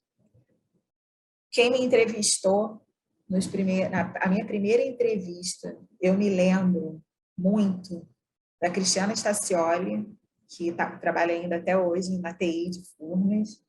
Ela trabalhava na época com Notes, e eu tinha tido alguma experiência com CCMail e com Notes em Furnas, no estágio, há uns 5 anos ou 6 anos antes. A gente está falando aqui de 2005, maio de 2005 foi quando eu entrei. E eu me lembro que a Cris foi a pessoa que mais se interessou por mim na entrevista. Mas, como eu tinha eu já tinha trabalhado com suporte no Departamento de Aviação Civil. Quando eu fiz o estágio em Furnas, eu tinha passado também por um suporte diferente. O próprio trabalho com Helpdesk, que era considerado um trabalho de suporte. Eu queria muito ter a oportunidade de trabalhar com desenvolvimento de sistemas, né? Não, Camille, continua então, por favor, onde você estava. Você está falando sobre o lugar que você ia ser alocado em Furnas. Você não tinha certeza se era no escritório central ou não, mas no fim das contas, você soube e queria trabalhar com desenvolvimento de sistemas, né? Isso. Então, apesar do interesse de uma das gerentes de outra área ter convidado para continuar trabalhando com suporte, eu pedi muito para ter uma oportunidade para trabalhar com desenvolvimento de sistemas. E aí eu fui trabalhar com desenvolvimento pela primeira vez.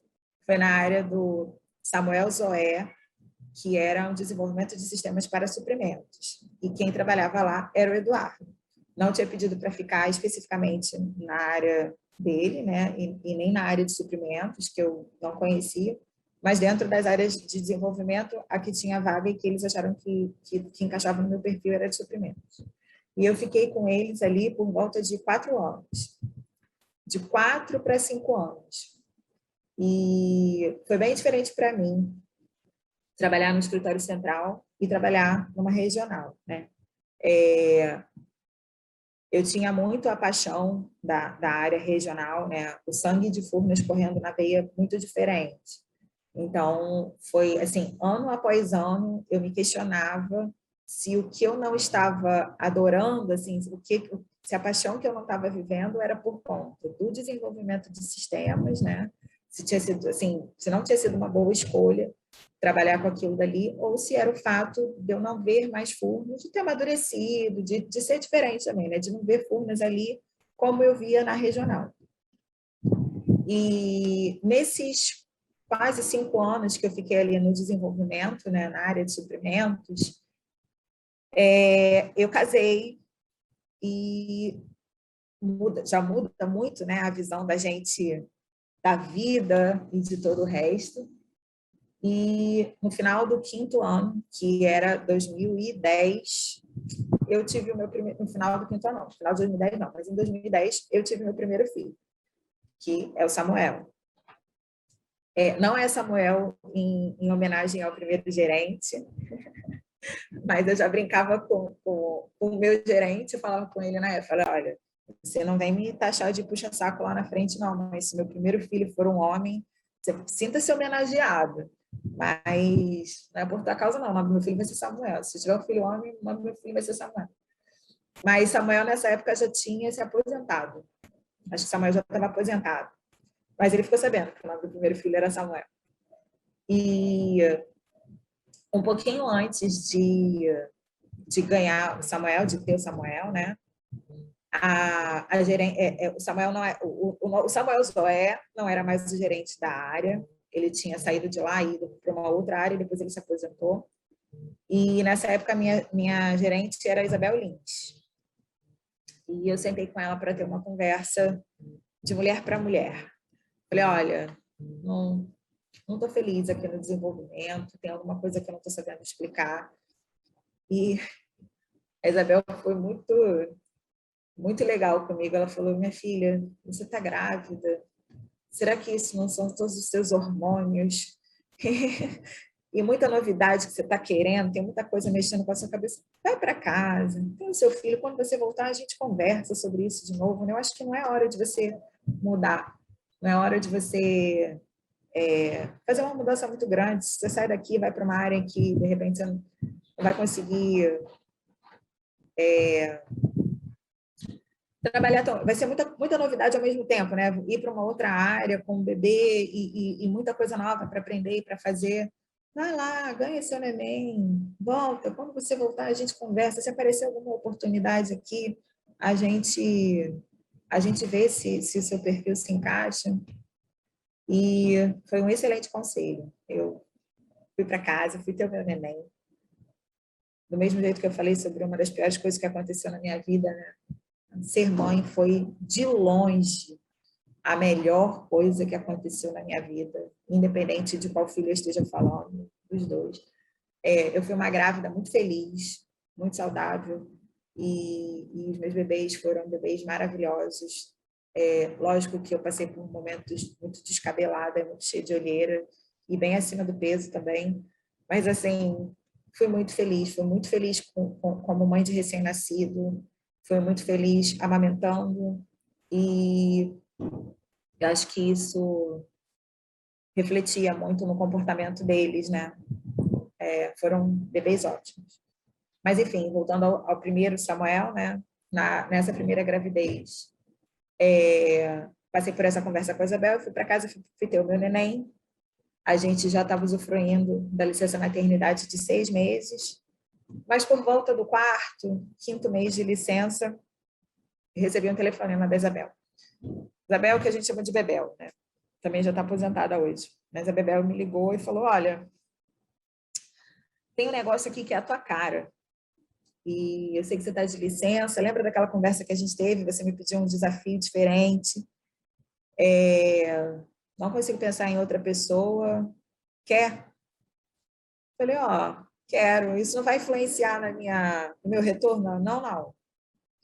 Não vai influenciar, não. Fica tranquilo aí. Quando você voltar, então, vou conversar com quem está precisando e a gente espera você voltar para assumir. E aí foi a minha primeira mudança de área dentro de Furnas. Saí do desenvolvimento de sistemas e fui trabalhar com BI.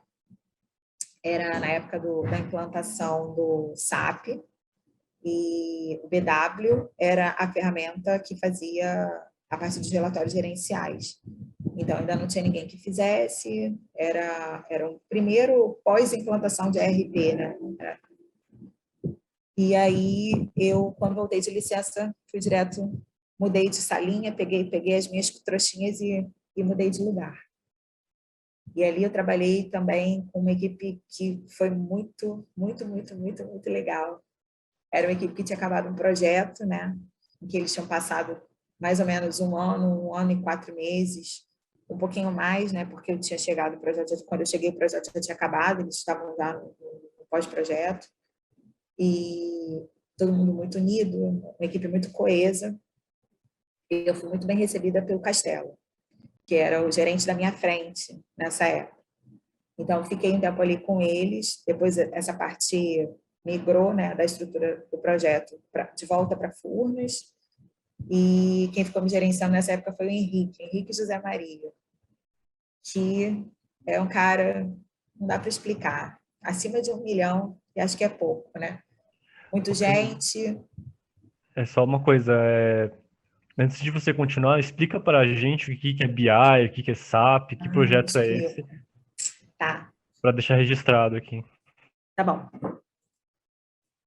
O SAP, o projeto que eu estou falando é o projeto Sintonia, que foi o projeto de implantação do ERP, que é o SAP, o ERP de Furnas é o SAP.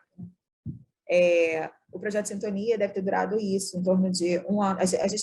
A empresa a equipe de projeto teve 1 ano para implementar, foi uma implementação, um projeto super ousado. Esse prazo é um prazo extremamente curto, mas, obviamente, a gente conseguiu e entrou o gol. Foi feito assim no tempo determinado. No início de 2010, a chave foi virada e estava tudo funcionando, ou pelo menos do jeito que dava para começar funcionando, né? O BI é uma parte relacionada a relatórios gerenciais e análises de dados. Então, a tradução é Business Intelligence. Então, assim, tem a ver ali com inteligência de negócio. Você pegar dados que aquele ERP, que aquele sistema naturalmente absorve, né, por causa das entradas que são feitas ali, e transformar aquilo dali em alguma informação que seja útil para uma tomada de decisão. A ferramenta do SAP que faz isso, na época era o BW, hoje eu não sei como é que continua, mas para frente vocês vão ver dizendo que eu não estou mais lá na equipe, e que hoje, eu sei que já tiveram algumas mudanças, mas eu não sei se o BW continua como frente de relatório. Ele é uma ferramenta mais com carinha de RP, ele não tem uma visualização muito fácil, não é muito...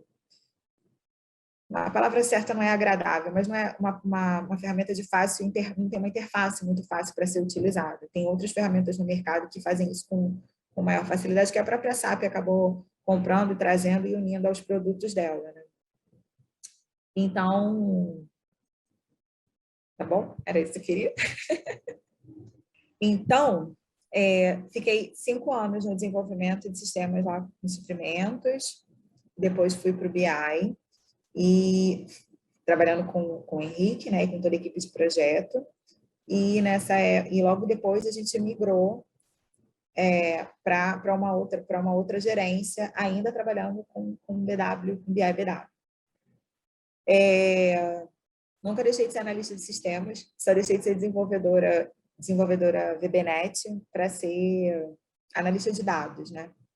Nessa época eu fiz uma outra pós-graduação na PUC, mais voltada para Business Intelligence, e muito cansativo, assim, foi uma época bastante cansativa, porque eu já era mãe, estava trabalhando durante o dia, era mãe e estava estudando à noite, né? Então, alguns dias, assim, eram dias bem difíceis, assim, de estar ali conectada em 100% das atividades. Mas, enfim, eu fiquei nessa área até engravidar do Felipe, e quando eu estava grávida do Lipe, inclusive, a gente tinha uns serviços para fazer que precisavam ser rodados durante a madrugada, né? E algumas vezes eu saí de Furnas, assim, entrava às 8 da manhã de um dia e saí de lá 11 horas da manhã do dia seguinte.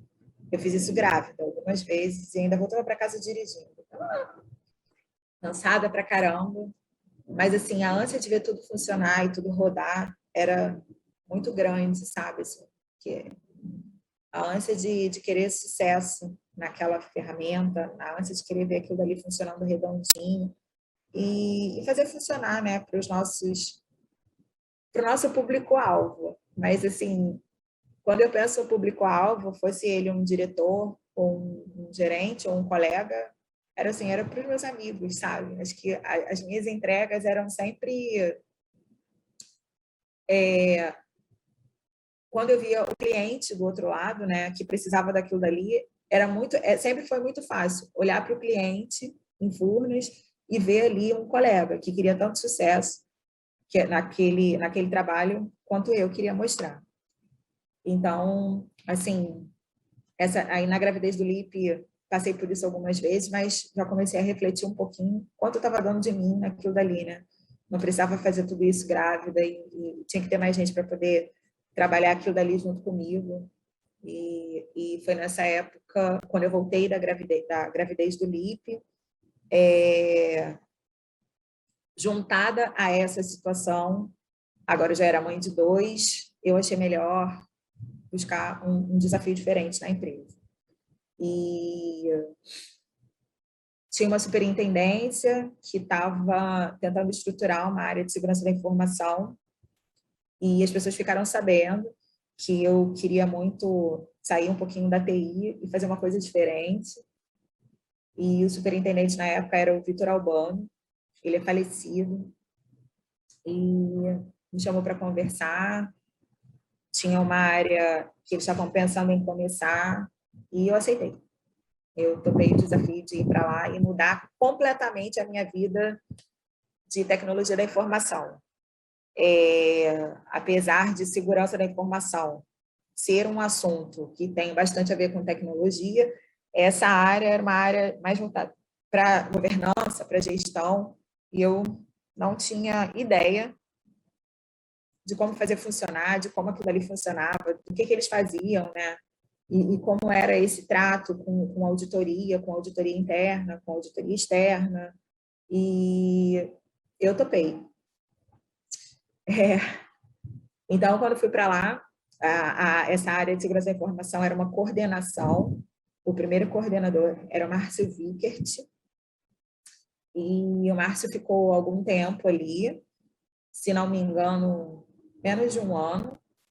Logo em seguida, ele foi convidado para um outro desafio, para um novo desafio, e a gente teve um outro coordenador, que foi o Luiz, ficou com a gente também durante um tempo, e a coordenação acabou.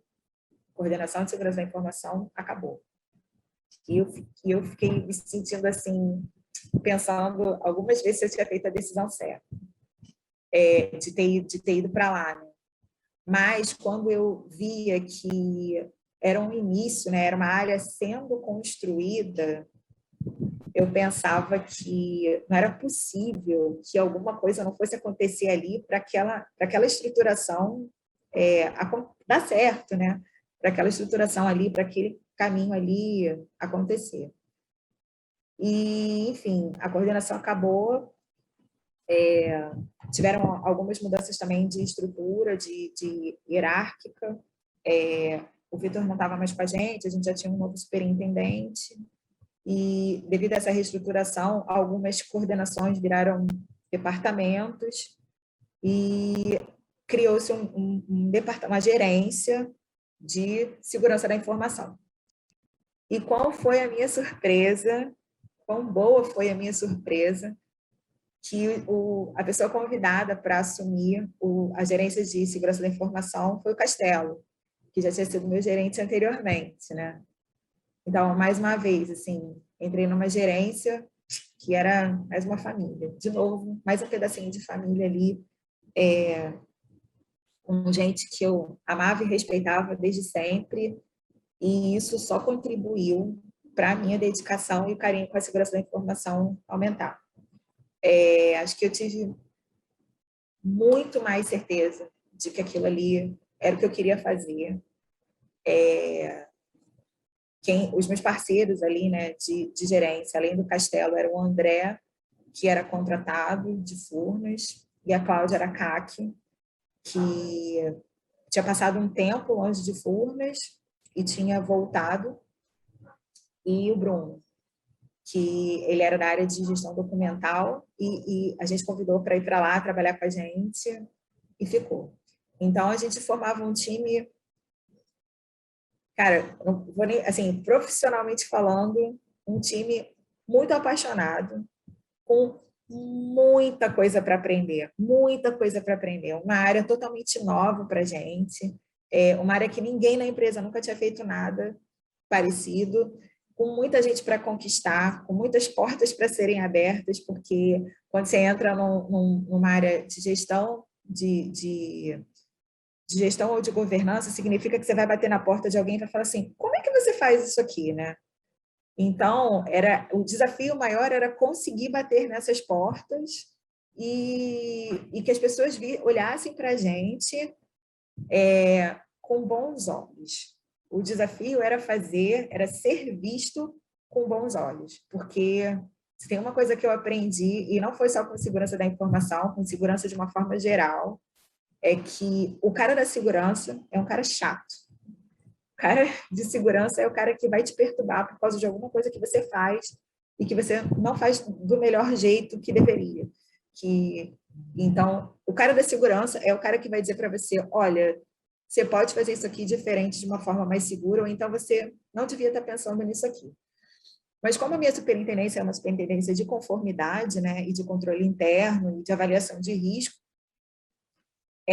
todo mundo foi apoiando e foi suprindo a gente ali com experiências, né, de como conduzir esse processo, né, de como se chegar às áreas, de como conquistar esse espaço, de como ser visto como um agregador, ao invés de ser só o chato. Você vai ser um chato, mas vai ser um chato agregador. E é muito interessante também que a gente tem uma parceria com as outras empresas do Grupo Eletrobras. Eu vi muito menos isso nas áreas anteriores, né? Eu não sei se isso foi por causa da época ou mesmo por causa das posições que eu ocupava e que, de repente, não tinha essa interação com as outras áreas, com as outras empresas. Vou aproveitar só essa pausa, então, só para você, se puder, me localizar melhor no espaço no tempo aqui. Essa gerência foi criada, então, em que ano? Acho que seria minha primeira pergunta. E essa nova gerência de segurança da informação, por que ela foi criada, então, só nesse momento? Quais eram os problemas que eu imagino que foram, né, observados, enfim, que precisaria ter isso agora e antes não tinha tanto essa preocupação em cabine? O que você pode falar disso aí? Não, olha só, qual foi a primeira pergunta que você fez? Em que ano, né? Então, em que ano e por que foi criado? Deixa eu tentar lembrar aqui.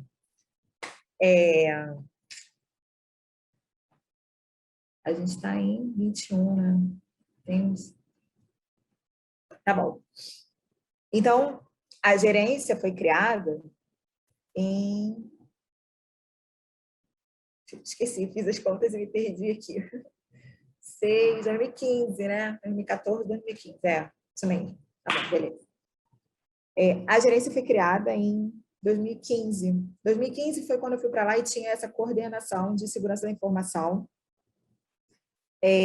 Então, acho que até o final de 2016 a gente ficou assim, sendo coordenação e acabando como coordenação. E aí, em 2017, a gente virou GSI.P, Gerência de Gestão e Segurança da Informação. Já na época da coordenação, não é a primeira gerência, não é a primeira estrutura de segurança da informação que a empresa tem. Eu acho que talvez por volta de 2010, 2012, com certeza houve uma área que tratava dos assuntos mais voltados para essa gestão de segurança, né, que eu já falava sobre classificação da informação. A gente tem alguns normativos os primeiros normativos, então, foram de 2007. Então, se não tinha uma área já estruturada, já tinha alguém que falava sobre segurança e sobre alguns assuntos que a gente trata hoje oficialmente como sendo assuntos de gestão de segurança da informação. Mas oficialmente ela retornou em 2016, 2017, que foi quando o Castelo chegou como gerente e essa equipe se formou. Era mandatório, porque já tinham alguns assuntos regulatórios, né, que tratavam ali, sendo uma superintendência de conformidade, a parte de controles internos, e a parte de gestão de riscos. Foi uma estrutura que foi criada em todas as empresas Eletrobras. Então, a gente até foi uma das primeiras empresas que conseguiu estruturar a área. Foi muito bom ter participado, né? Foi a primeira vez que eu vi uma área nascer, assim, nascer ou renascer, né? E participar assim, da construção das atribuições dessa área, o que realmente a gente ia fazer ali, o que dá para fazer, o que querer fazer. Às vezes a gente queria colocar um monte de coisa nas atribuições e a gente sabia que não ia ter tempo hábil, né? Que não dá para dar conta de tudo, porque as nossas equipes já são equipes mais reduzidas. Enfim, a gente sabia que tinha, como eu tinha dito anteriormente, que conquistar um espaço ali e de chegar em algumas outras áreas, como gestão e governança de informação, principalmente com as áreas de tecnologia da informação e de tecnologia da informação voltada para a operação, e que a gente chama de TO, né? Ou TA, Tecnologia de Automação. Basicamente, elas tratam da nossa rede corporativa e da nossa rede operativa. O que a gente faz ali é gerir e tratar com essas áreas alguns controles que a gente precisa ter para aumentar a nossa segurança. Tecnicamente, eles põem bastante a mão na massa, a maioria dos projetos são feitos por eles, mas um ou outro ponto a gente identifica que tem alguma fragilidade, alguma coisa que precisa ser cumprida, e a gente auxilia, a gente tenta encaminhar ali novos projetos para que aquelas brechas sejam minimizadas, né, para que aqueles riscos sejam minimizados, e a gente tenta tocar, assim, a segurança. Com o tempo, em muito pouco tempo, as nossas atribuições aumentaram muito, mesmo a gente tendo desenhado já pensando em bastante coisa, né? A gente tem a LGPD, que chegou e a gente teve que ir abrir um projetão enorme para poder colocar a empresa para se adequar. Isso nasceu lá na Segurança da Informação. A gente teve um projeto aí que durou uns 2 anos também, com participação de bastante gente. E vira e mexe, a gente tem novos projetos que a gente tenta engajar a empresa, fazendo sempre eles pensarem com esse foco da segurança das nossas informações, o que a gente precisa, como a gente precisa, quanto custa manter isso aqui do jeito que a gente precisa fazer, né? E como é que a gente pode minimizar isso ao longo dos nossos dias e, enfim, cuidando da segurança de fontes. Hoje o assunto está muito, muito, muito na moda, né? A gente vê direto na mídia, em vários veículos, falando sobre ataques cibernéticos, sequestro de dados, e, se Deus quiser, enfim, a gente vai passar bem longe, a gente não vai ter nenhum incidente desse tipo. Por favor. Fala, Lucas, eu estou sem o que falar. Não sei o que você quer que eu diga.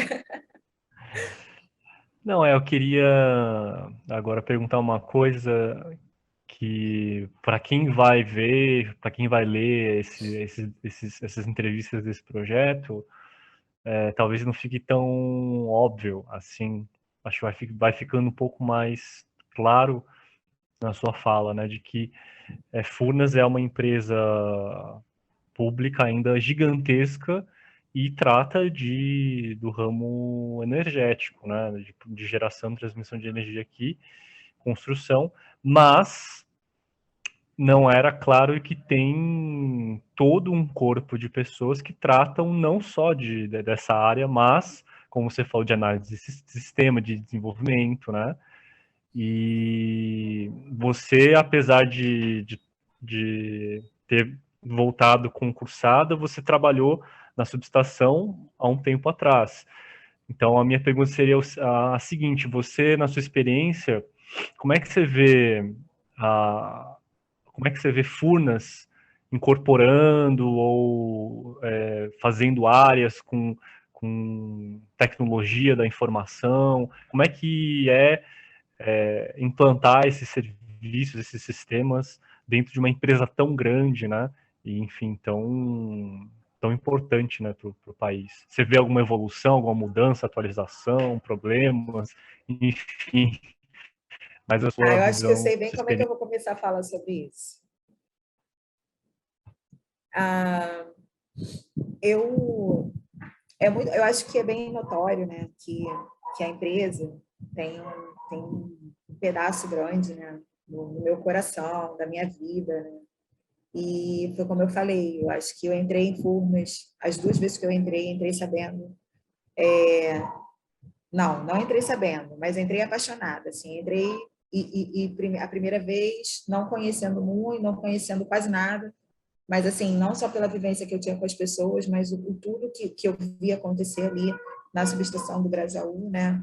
Era o que fazia assim os olhos brilharem pela imensidão que Furnas era. E naquela época eu só tinha a visão da empresa como Grajaú, como subestação do Grajaú. E indo ali para o escritório central, como eu falei que tinham algumas dúvidas, né? Se eu queria estar lá, se eu queria estar numa regional, foi mais fácil, digamos assim, mas não muito fácil, né? Entender e enxergar a dimensão, porque dentro da TI, por mais que eu trabalhasse com desenvolvimento de sistemas, a gente tinha algum contato com alguém que era, com as pessoas que trabalhavam ali na infraestrutura de TI, e quando você adentra a infraestrutura de TI, você já vê que, olha, eu não estou falando aqui só de um servidor para a gente desenvolver o sistema e atender aqui o cara que faz compras, o cara que lida com material. Eu estou falando, olha para esse servidor aqui, olha em quantos outros servidores ele está ligado, né? Olha para todas essas outras coisas aqui. Isso ainda dentro da TI corporativa, né? Já era uma coisa muito grande, né? Quando você pensa numa sala de servidores de uma empresa do tamanho de Furnas, assim, não era só uma ali no escritório central, era uma em cada lugar. É uma sala grande em cada regional que você visita, né? E a gente não fala só de TI, mas está falando de TI, de telecomunicações e de operação, e aí você vai potencializando, né? Vai aumentando aquilo dali. Não é fácil explicar, mas tem uma coisa que aconteceu aqui na minha casa e que eu acho que mostra muito assim o quanto eu tento passar para as pessoas o que é Furnas, porque é muito estranho você dizer para uma pessoa assim, alguém te perguntar onde você trabalha, e falar, trabalho em Furnas, eu sou funcionária de Furnas, e tem gente que olha para você e fala assim, mas o que é Furnas? Né? Assim, tipo, como que é Furnas? Né? Você é brasileiro? Você é brasileiro? Como assim o que é Furnas? E aqui em casa, né, os meninos têm muito essa coisa de voltar da escola com uma pergunta: no que a mamãe trabalha, no que o papai trabalha, o que você faz? E o Samuel voltou, uma vez eu recebi um vídeo, na verdade ele nem me perguntou, não foi uma pergunta que ele me fez, mas eu recebi um vídeo do Samuel, ele foi trabalhar ele foi participar de um projeto do pessoal do sexto, sétimo, não, do pessoal de série bem mais avançada do que a dele, e eles estavam fazendo como se fosse replicando um experimento. E aí, na réplica desse experimento, eles perguntavam, algumas das perguntas que eles faziam eram no que os seus pais trabalham, né? E o meu marido também é de TI, mas o Leonardo, nessa época, estava trabalhando com interface para a máquina de cartão de crédito, ele trabalhava numa espécie de financeira e tal. Mas quando você está falando da máquina do cartão de crédito, está falando ali, e por mais que tenha uma estrutura muito grande atrás disso, você está falando de uma máquina de cartão de crédito, que é uma coisa que você vai no mercado, você vai em qualquer lugar, e a criança vê você passando o cartão de crédito, né? Então, ele falou, olha, meu pai trabalha desenvolvendo o sistema para a máquina de cartão de crédito. Se não foi isso, foi quase isso, mas ele conseguiu dizer direitinho. Meu pai trabalha fazendo um sistema para a máquina de cartão de crédito. E a sua mãe? O que a sua mãe faz? Dá assim, deu um friozinho na barriga de saber o que ele ia responder, né?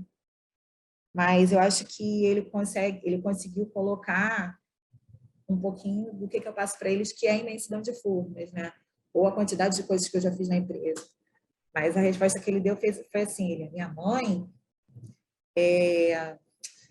eu não sei, mas a minha mãe dá luz para a cidade.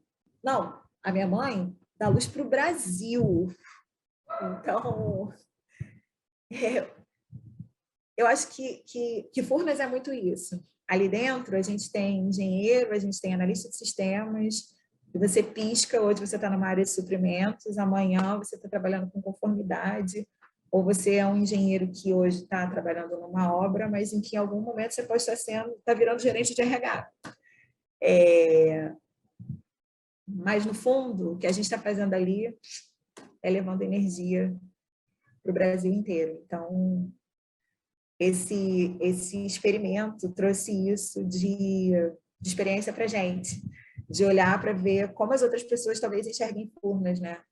E para mim, como eu enxergo Furnas, se eu estou trabalhando ali hoje com segurança da informação, com desenvolvimento de sistemas, ou se um dia eu for parar numa ouvidoria, ou numa auditoria, ou em qualquer outra coisa, o que eu não posso me esquecer é de que eu levo luz para a cidade, né? Que eu levo luz para o país. E é bem isso. Cami, você acha que os sistemas de Furnas, né, são duas perguntas, né? Você acha que esses sistemas são visados para, sei lá, hacker, qualquer coisa do tipo? Como é que você falou assim? Eu espero que não aconteça nada. Trabalha para isso, é claro, mas qual que é o nível de preocupação, por exemplo, que vocês têm com relação a isso? Quais ações vocês têm trabalhado nesse sentido?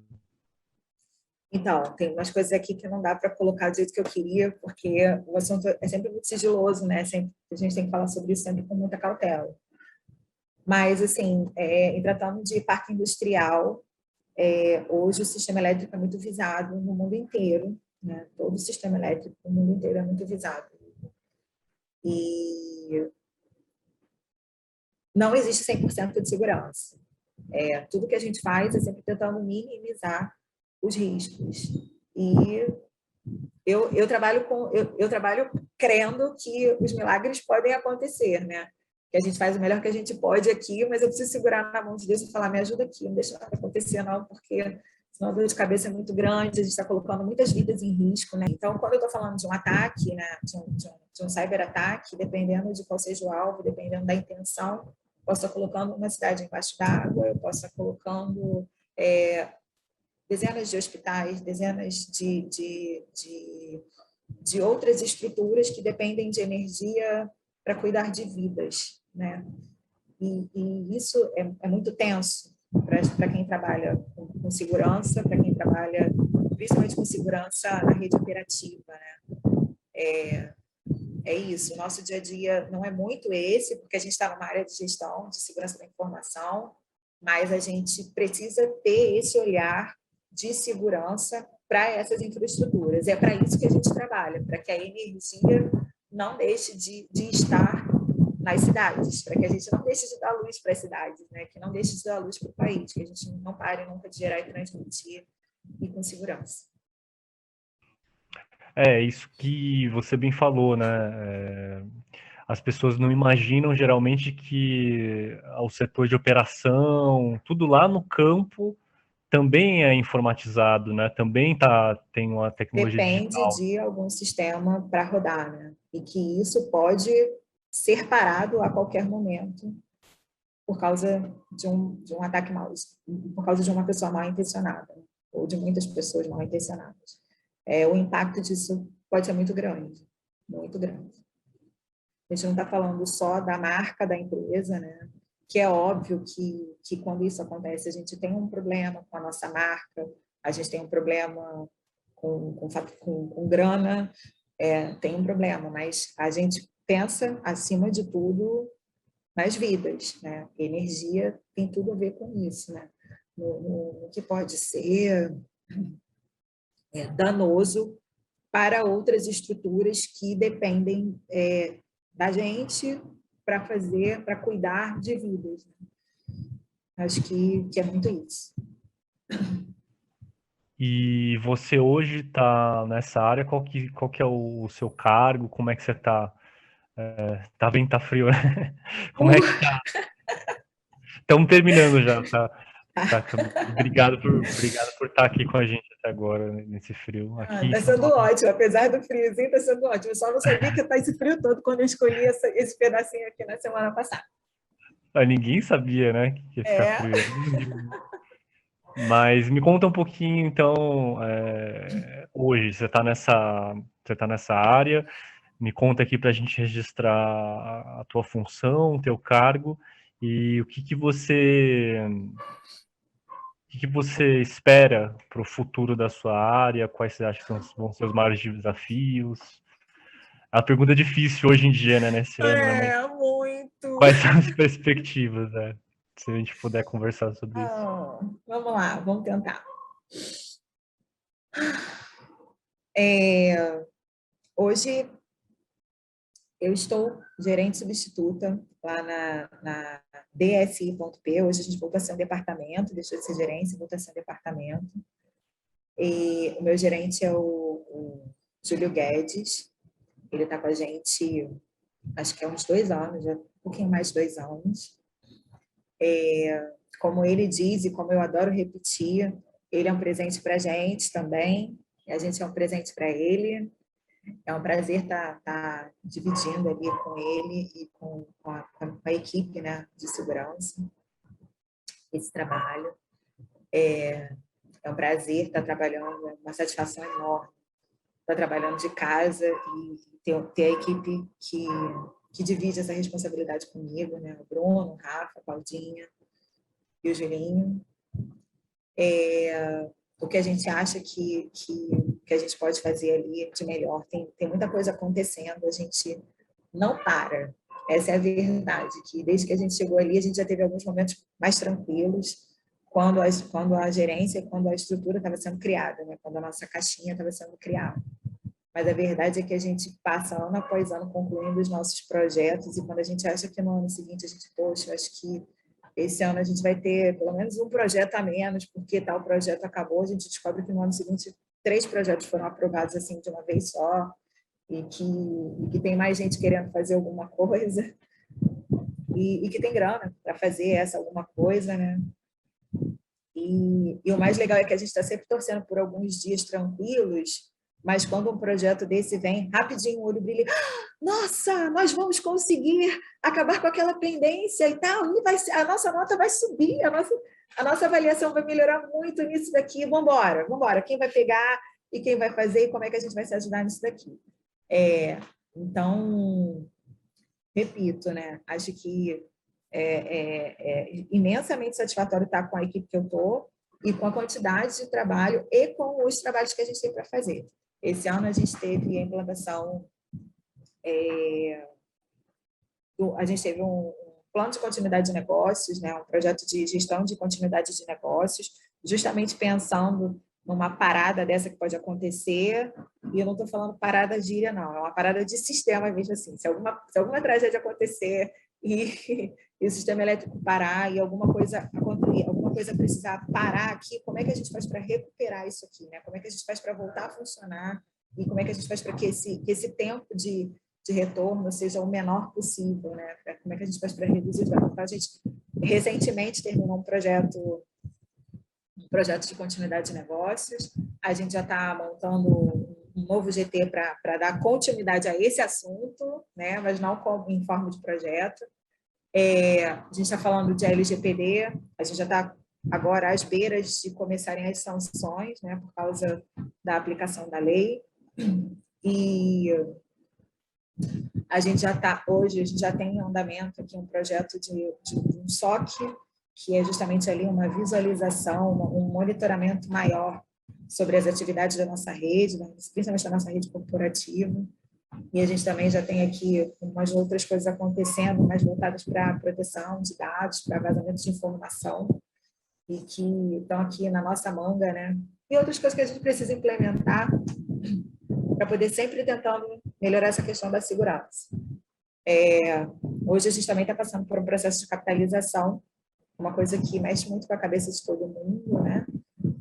A gente não tem muita certeza sobre as nossas datas, o nosso tempo de qualidade na empresa, enfim, o nosso futuro na empresa é um futuro relativamente incerto, mas ainda acho que a equipe de segurança de informação é uma equipe extremamente motivada e tranquila em relação a esse assunto.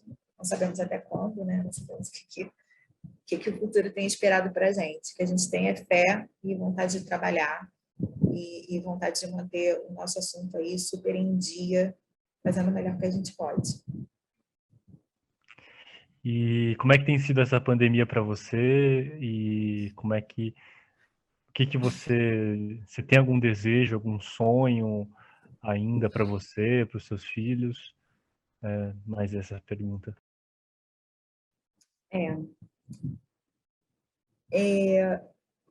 Essa pandemia veio para me fazer conhecer muito a minha casa e os meus filhos, né?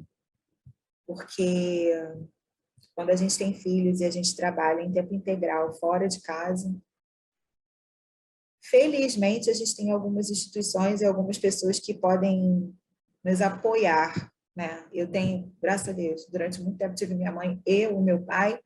Depois de um tempo não tive mais o meu pai, mas minha mãe continuou me ajudando, né? E a gente sempre valorizou muito essa questão do trabalhar, né? Mas eu conhecia muito pouco os meus meninos, muito pouco, em relação ao que eu vinha conhecer durante a pandemia. O início da pandemia para a gente foi, eu não sei se para todo mundo foi assim, eu acho que tem bastante gente que no início levou bem e agora tá mais tenso, mas como a gente tem uma profissional de segurança na casa e que faz questão de seguir alguns controles assim muito certinho, a gente se isolou mesmo, né? Principalmente dos nossos velhos, né? A gente tomou muito cuidado com eles, então quem a gente precisou trazer para perto, porque não ia conseguir ficar longe, sem suporte, né? A gente trouxe para perto e falou, ó, é todo mundo junto e é junto. E quem a gente não podia ter por perto, a gente até hoje não teve contato. A gente ainda está guardando o isolamento, né? A gente ainda está bem guardado em relação a isso. As minhas crianças não voltaram para a escola, e eu não voltei para o escritório. Apesar de que a gente ainda não está liberado para voltar, o escritório central ainda não está liberado para voltar, mas eu não estive no escritório. No início da pandemia, antes da pandemia, a gente estava se mudando de escritório central, né? Que a gente trabalhava, o Furnas estava em Botafogo e estava passando para a nova sede, que era o centro. Então, temos esse novo escritório há mais de um ano e eu só estive lá uma única vez para buscar minha máquina de trabalho. Furnas implantou uma política de teletrabalho. Eu tive uma grande satisfação de participar da elaboração dessa política, né, e dos procedimentos de segurança da informação para essa política, e devo ter sido uma das primeiras a assinar o aditivo do contrato de trabalho, porque um dos meus motivos foi justamente entender que de casa eu podia ter uma maior participação na vida dos meus filhos e da minha família. Eu acho que foi isso que a pandemia trouxe de bom para minha casa, né? Muitas reflexões, né, que a gente fez durante a pandemia inteira, a gente perdeu algumas pessoas queridas e se aproximou muito de outras muitas pessoas queridas por conta do isolamento e por ver o quanto a gente precisa dar mais atenção, ter mais atenção e cuidar mais, né, dos outros. Acho que essa é a lição mais importante que fica para a gente da pandemia. É sempre ter esse olhar do quanto o outro precisa que você faça a sua parte, né?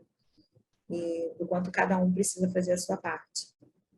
Aqui a gente não teve Covid, nenhum de nós aqui tivemos Covid, mas eu posso dizer que a gente tratou o isolamento com o maior rigor possível. Maior rigor que era previsto, assim, até hoje a gente brinca muito que tem gente que já não lava mais as compras e que até hoje a gente vai na rua, assim, pro mínimo possível e lava a mão ainda 500 vezes por dia quando toca numa sacola de compra que veio da rua, aquele saquinho que ficou esquecido lá e que de repente não foi bem lavado, a gente ainda lava tudo e tá lá, não bota não no nariz, não encosta, não pode, não faça, olha o carro, deixa aberto, janelas abertas e vamos que vamos. Não acho que a gente fez isso porque a gente, que é legal, não, acho que a gente é medroso mesmo, a gente teve muito medo de que a gente pudesse ser atingido, né? E quanto menos problemas a gente tiver que lidar, é sempre melhor. Evitar é sempre melhor. Respondi? Eu falei pra caramba. Eu gostaria de te ouvir mais, na verdade, de poder ficar mais horas com você, mas infelizmente, pelo nosso projeto, pelo tempo, não, eu vou ter que fazer a última pergunta, então, para você. Com o programa do Jô Soares, né? Quando o cara fala, vamos ter que terminar. Acho que é bem esse o sentimento que fica para todo mundo que está aqui, que está ouvindo você ao vivo, mas está, enfim, escondidinho atrás da moita, né? Mas, enfim, a última pergunta, ela é o seguinte: o que você achou de contar um pouquinho da sua história para mim, um pouquinho da sua história, e aí um pouquinho da história da empresa também? Como é que foi para você? O que você achou? Fala um pouquinho para mim, por favor. Gente, é muito bom falar da vida. Será que isso é um pouquinho de narcisismo, né? Sei lá. Deve ter um nome, na psicologia deve ter um nome para gostar tanto de falar da vida, né? Egoísmo. Não, egoísmo acho que não. Mas é bom mesmo, deve ter um nome. Eu não sou a pessoa certa para fazer para dar esse nome, ou para lembrar desse nome. Mas, assim, falar da vida e recordar algumas coisas. Eu sou avião. Não sei se estou ouvindo. Peraí, deixa eu terminar de passar. Acho que não é avião, não. É um daqueles mais baixinhos. Tipo parapente. Parapente não é também, mas acho que é um helicóptero. Acabou, peraí. Faz teco-teco, né? Foi, né? Agora foi. Acho que agora foi. Vai lá. Então, eu não sei qual é o melhor nome que a gente dá, né, para gostar de falar tanto da vida. Deve ter um nome na psicologia, deve ter um nome para isso. Mas o melhor de falar da vida é lembrar com muito carinho por todas as coisas que eu passei, que eu pude falar aqui. Isso que é mais legal. Tem um monte de coisa que a gente vai vivendo e acha que não vai esquecer nunca. E às vezes coisas ruins que a gente vive e que, assim, não é possível, né? Eu nunca vou me esquecer disso, ou isso me feriu tanto, ou isso me doeu tanto. E que quando a gente começa a falar da vida, nem passa pela nossa cabeça falar sobre essas coisas, né? Isso é muito bom. Acho que, sei lá, a gente perdoa pessoas, né? Mas, assim, o perdão para as pessoas, a gente esquece e não manda mais a conta para as pessoas. Mas acho que as coisas mesmo, as situações, eu também não me lembro de uma palavra para isso, né? Mas é bem isso, eu descobri que aquele peso de alguma coisa que você viveu, que foi muito ruim, que foi muito chata, você não tem mais, olha que coisa boa. E que infelizmente, a gente também não tem memória, ou não memória imediata, para falar de todas as coisas boas, né? Quando a gente começou hoje, eu estava falando que eu deixei de mencionar duas pessoas que foram incríveis na minha vida, que foi a minha bisavó e que foi uma tia que eu tive, duas mulheres maravilhosas, assim, com lembranças de comida. Minha bisavó chegou a ser tataravó do meu filho mais velho, eles chegaram a se conhecer. Então, assim, são coisas que para mim são muito importantes, mas a gente não tem aquela memória imediata de quando está falando de alguma coisa se lembrar todas elas. Isso é o ponto negativo. E o ponto positivo para mim é justamente ver que mesmo tendo passado por experiências ruins, elas não vêm à mente quando você está falando e que você está colocando coisas, quando eu estou colocando coisas da minha vida para fora, as melhores experiências, nem as mais emocionantes, assim, né, que acabam tendo um fundo daqueles que você chora e que você, sabe, sempre o que vem é memória boa, é memória com um sorriso, é leveza, assim, foi uma coisa que passou, assim, esses dias que a gente passou aqui, foram dias bem leves, assim, e para mim muito divertidos, assim, muito divertidos. Acho que eu ri muito, né? Acho que eu ri muito aqui com vocês, contando coisas que assim, gente, assim, terminar minha faculdade foi difícil para caramba, faltou muita grana, foi muito sacrifício. E hoje, quando eu conto isso, eu mal consigo pensar em todo o sacrifício que foi feito, entendeu? Assim, não é pesado, né? Pelo contrário. Então, eu acho que isso é muito gostoso. E um monte de outras coisas que deixaram de ser vistas como pesos, sacrifícios e de momentos difíceis e que viraram história para contar com um sorriso no rosto. Isso que é o mais legal.